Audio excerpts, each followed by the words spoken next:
In this video, I'll show you how to use the theater mode in Call of Duty Black Ops 7.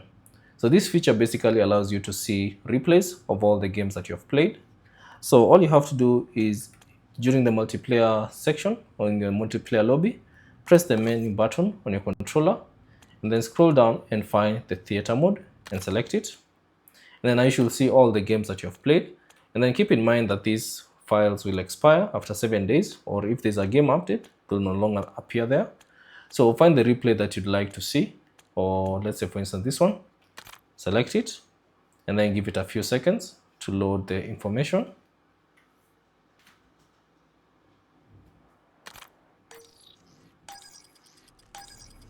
And then from here you can spectate your player, or you can spectate other players that you choose from.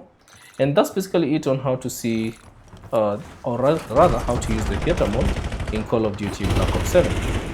Thanks for watching, and I'll see you on the next one.